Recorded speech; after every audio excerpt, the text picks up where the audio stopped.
के आधार पर और मानवीय सूचना और तकनीकी सूचना को संग्रह किया जा रहा था। इसी क्रम में घटना स्थल पर एक सूचना मिली कि एक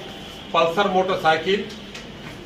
दिनांक 7 तारीख को भी बैंक के पास देखी गई थी और दिनांक 6 तारीख को भी देखी गई थी। उस सूचना का जब सत्यापन किया गया तो सत्यापन के क्रम में मालूम चला कि उस गाड़ी का प्रयोग चकमहेसी बेलसंडी के एक रणधीर कुमार उर्फ बबलू कर रहे थे और उनकी पहचान भी सीसीटीवी में हुई थी।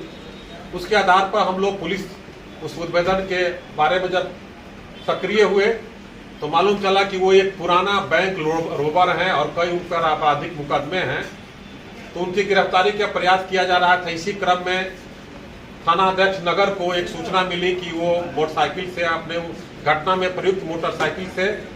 वो नगर थाना की तरफ आ रहा है, तो तत्काल इनके द्वारा उस व्यक्ति को पीछा किया गया और उसको गिरफ्तार किया गया। गिरफ्तारी के पश्चात उनके पास पिस्तौल, गोली और घटना में प्रयुक्त मोबाइल वगैरह बरामद हुई और वे चूंकि पेशेवर अपराधकर्मी थे,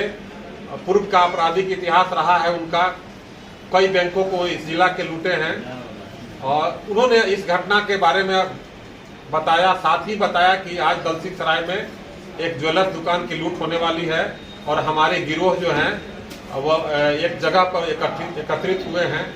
थानाध्यक्ष नगर के द्वारा तत्काल मुसरी गराई थानाध्यक्ष को सूचना दी गई कि वहां पर एक जगह पर कुछ अपराधकर्मी जुटे हुए हैं। तुरंत डीआईओ और थानाध्यक्ष सराय रंजन, थानाध्यक्ष ताजपुर, मुसरी गराई सक्रिय हुए और उस जगह का घेराबंदी किया गया। घेराबंदी के दौरान में कुछ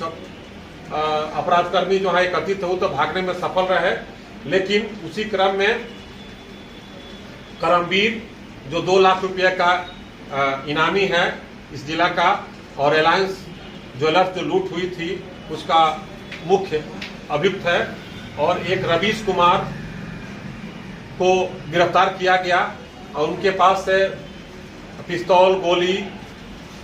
और एक जो घटना में महाराष्ट्र बैंक और बैंक में जो एक मोटरसाइकिल यूज हुई थी, सीसीटीवी फुटेज में आई थी, उस गाड़ी को भी बरामद किया गया और एक कार बरामद हुई जो घटना स्थल पर। इन्होंने कितना बरामद हुआ? आगे आ रहे हैं। इन्होंने अपराध को अपना स्वीकार किया और बताया कि जो महाराष्ट्र बैंक की लूट की घटना हुई थी वो दीपक कुमार उर्फ दीपक मुंशी ने प्लान बनाया था, योजना बनाया था, जो पहले यहाँ पर किसी कोर्ट में एक वकील का मुंशी हुआ करता था और वो वैशाली जिला और इस जिला में भी कई कांडों में पहले अभियुक्त रह चुका है। इसके बाद तत्काल हमारी पुलिस टीम ने अनुसंधान करना शुरू की और इसके गिरफ्तारी के अन्य गिरफ्तारी के प्रयास करने लगी। अभी तक जो है महाराष्ट्र बैंक और जो हमारी डीआईओ टीम और जो हमारी टीम और एसटीएफ के दोनों ज्वाइंट टीम के आधार पर इस कांड का जो उद्भेदन हुआ है उसमें सोना अभी तक 958 ग्राम जब्त हुआ है, नगद 19,200 रुपया, पिस्तौल 3 गो बरामद हुआ है, जिंदा गोली 8 गो है, नारंगी रंग का मोटरसाइकिल जो घटना में प्रयुक्त हुई बरामद हुई है, एक पल्सर मोटरसाइकिल जो घटना में प्रयुक्त हुई बरामद हुई है, काला रंग का जो हुंडई कार जो उस दिन घटना के दिन महाराष्ट्र बैंक के वो एक गंगापुर के पास गाड़ी को रखा गया था कि अगर इन लोगों को मदद करना होगा या सोना रखना होगा तो उसी गाड़ी में रखा जाएगा इन लोग के द्वारा, तो वो भी गाड़ी बरामद हुई है। इस प्रकार और इन सभी का एक बहुत लंबा चौड़ा आपराधिक इतिहास रहा है। यह गिरोह करमवीर और रवीश, यह गिरोह केवल बिहार में ही नहीं बिहार के बाहर भी कई जगहों पर घटना किए हैं और वांछित भी हैं। इसके आधार पर एक बहुत बड़ा कांड का पेशेवर गिरोह का उद्भेदन हुआ है और इनको पुनः रिमांड पर लेकर के अग्रिम कार्रवाई किया जाएगा। चूंकि ये लोग काफी ज्वेलर्स के दुकान को लूटते थे, बैंक को भी लूटे हैं, इनके पास संपत्ति होने का अनुमान है जिसकी बरामदगी के प्रयास किया जाएगा। कुल कितने अपराधियों की गिरफ्तारी हुई है? अभी तक कुल 4 अपराधकर्मियों की गिरफ्तारी हुई है। करमवीर और रवीश बताए कि जो हम लोग को सोना में मिला था 300 ग्राम का अधिक से था,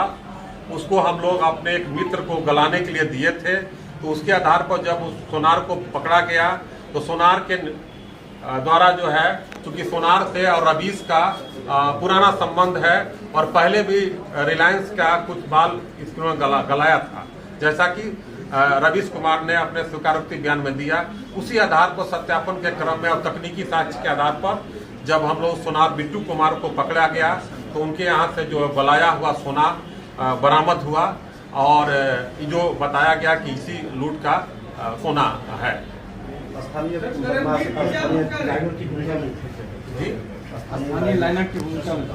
लाइनर के रूप में दीपक मुंशी जो है रहने वाला मोहनपुर का है, लेकिन वो शहर में रहता था और उसी ने रेकी किया था और उसी ने इस घटना के लिए साजिश कर करके 2-3 टीमों को आपस में बुलाया था और 3 टीम मिल करके इस घटना को अंजाम दिया था। ये घटना जैसा कि बताया लोग कि 6 तारीख को भी अटेम्प्ट लिया गया, लेकिन 6 तारीख को नहीं हुआ, लेकिन 7 तारीख को इन लोगों ने घटना किया और इन लोगों ने अपने सभी साथियों का नाम बताया है। उस पर हम लोग अब गिरफ्तारी और इनाम की राशि घोषित किया जाएगा और आगे की कार्रवाई की जाएगी। इस घटना में करमवीर की भूमिका क्या रही? इस क्रम में करमवीर जो है अंदर के जो बैंक घटना घटी थी उसके अंदर स्वयं गया था अपने साथियों के साथ, जो कि अभी हम लोग जब सीन ऑफ क्राइम को जब किए क्रिएट किए तो उसने बताया, जैसा जैसा बताया, जहां जहां से हम लोग को सूचना मिली थी और तकनीकी साक्ष्य मिला था उसके आधार पर किया गया। रिलायंस लूट सोना का कुछ भनक लगा है क्या? रिलायंस के जो है अब इसमें जब हम लोग रिमांड पर लेंगे उसके बाद आगे की उस पर कार्रवाई की जाएगी।